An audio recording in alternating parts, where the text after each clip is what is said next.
Hello students. तो आज हम सुनेंगे एक और कहानी हिंदी में।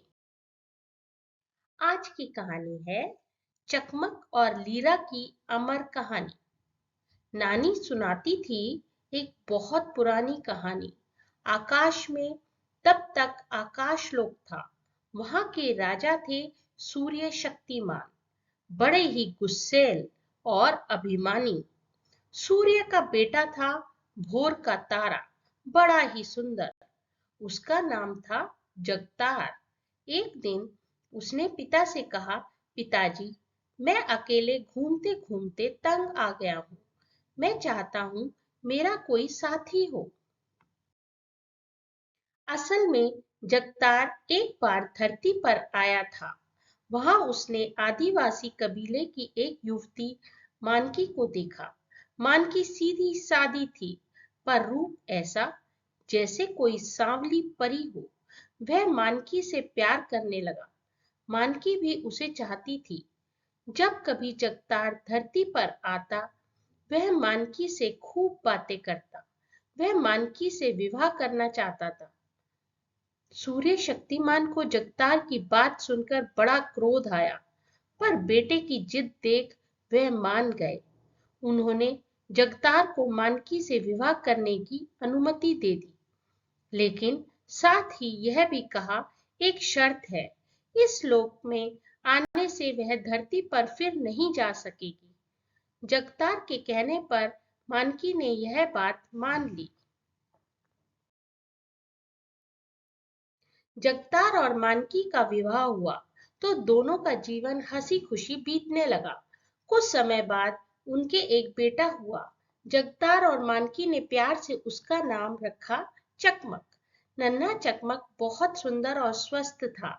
उसके लाड़ चाव में मानकी सब कुछ भूल गई। एक दिन मानकी चकमक को खिलाते पिलाते पूर्व दिशा की ओर गई। वहां फूलों का एक सुंदर बगीचा था। बीच में एक गोल घेरे में बड़ा कड़ाहा रखा था। उसमें काले रंग का एक घोल उबल रहा था। मानकी देखकर हैरान हुई। कढ़ा के नीचे आग बिल्कुल नहीं जल रही है, फिर भी काले रंग का यह घोल इतनी तेजी से कैसे उबल रहा है। घर लौटकर मानकी ने जगतार से पूछा। जगतार ने कहा, यही तो है सूर्य शक्तिमान की रहस्यमय शक्ति। इसी से वह सभी को गर्म रखता है। फिर जगतार ने मानकी को चेतावनी देते हुए कहा, अब कभी उस दिशा में मत जाना। कढ़ा को बिल्कुल ना हिलाना, नहीं तो पिताजी नाराज होंगे। मानकी ने जगतार की बात सुनी तो उसे मन में उत्सुकता जाग गई। अगले दिन फिर वह उसी दिशा में गई। उसने चुपके से कढ़ा को हिलाया। हाथ लगाते ही कढ़ा दूर खिसक गया। नीचे एक बड़ा छेद था, जिससे धरती दिखाई दे रही थी। मानकी ध्यान से देखने लगी। अचानक उसे अपने कबीले के लोग दिखाई पड़े, फिर अपना घर और चारागाह, जहां वह भेड़ बकरियां चराया करती थी। देखते ही वह धरती पर लौटने के लिए बेचैन हो गई। रात को उसने जगतार से कहा, अब मैं यहाँ नहीं रह सकती, मैं धरती पर जाना चाहती हूँ। जगतार ने बहुत समझाया, लेकिन मानकी का आंसुओं भरा चेहरा उसके देखा नहीं गया।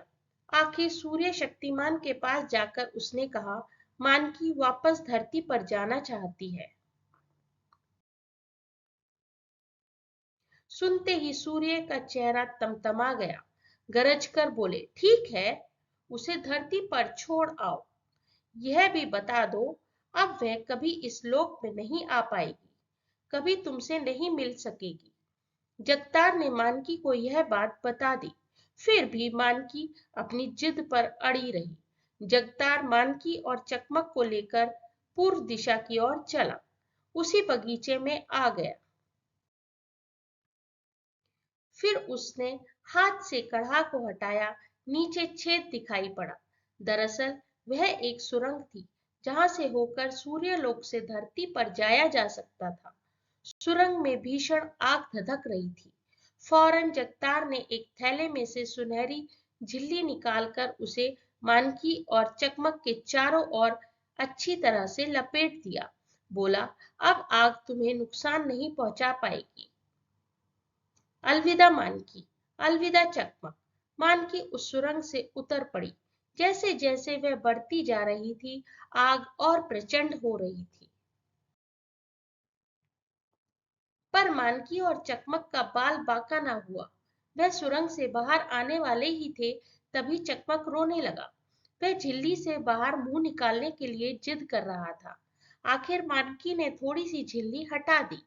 तभी आग की एक लपट चकमक के माथे को छूने लगी। माथे पर गहरा घाव हो गया। धरती पर आकर मानकी कुछ दिन खूब खुश रही। माता पिता, भाई बहन और कबीले के लोगों से मिलकर उसे लगा सच्चा आनंद तो धरती पर ही है। उसने चकमक का इलाज कराया।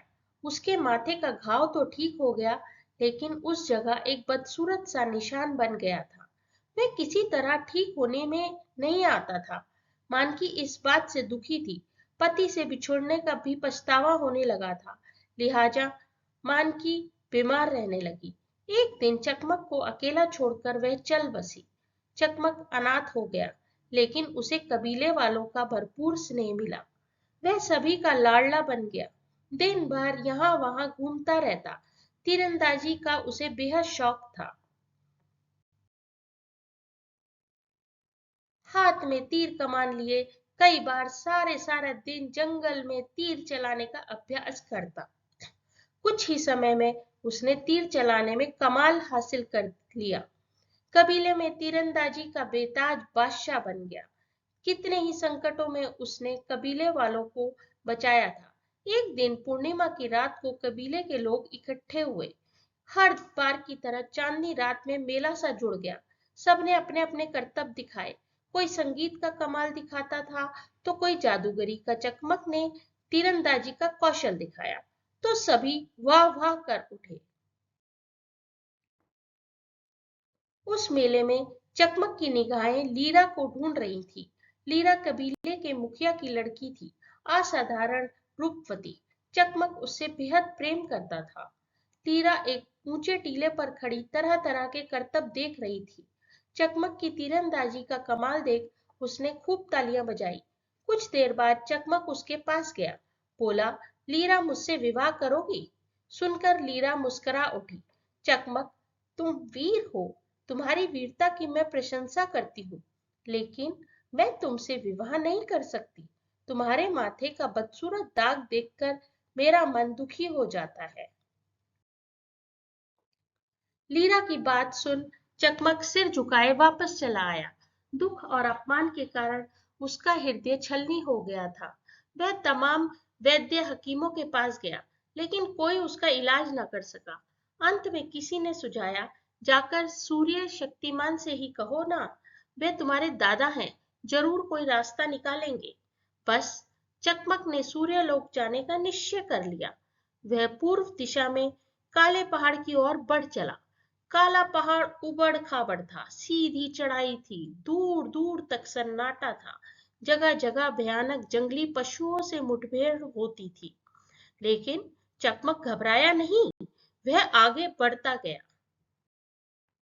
वह काले पहाड़ की चोटी पर जा पहुंचा, पर अब क्या करे, कहाँ जाए, उसकी समझ में कुछ नहीं आ रहा था। वह आंखें बंद करके बैठ गया। कुछ देर बाद उसे लगा आंखों में इंद्रधनुषी रंग झिलमिला रहे हैं। चकमक ने आंखें खोल दी। वाकई सामने इंद्रधनुषी झूला नजर आ रहा था, सूर्य की किरणों से बना हुआ। चकमक सावधानी से उस झूले पर चलने लगा। सामने उसे नीले कांच जैसा फर्श नजर आया। वह उसी ओर बढ़ चला। यही था सूर्यलोक। कुछ आगे चलने पर चकमक को एक विचित्र दृश्य दिखाई दिया। एक दुबला पतला व्यक्ति 7 गिद्धों से घिरा हुआ था। सातों गिद्ध एक साथ उस पर झपट रहे थे, उसकी आंखें निकाल लेना चाहते थे। वह व्यक्ति आंखों पर हाथ रखे खुद को गिद्धों के हमले से बचाने की कोशिश कर रहा था। चकमक का उस व्यक्ति पर बहुत तरस आया। उसने एक एक करके धनुष पर 7 तीर चढ़ाए। पूरी ताकत से धनुष खींचकर छोड़ दिए। एक साथ सातों गिद्ध जमीन पर आ गिरे। यह देख वह व्यक्ति चकित रह गया। चकमक के पास आकर पूछा, वीर युवक, तुम कौन हो? मैंने ऐसा बहादुर आज तक नहीं देखा।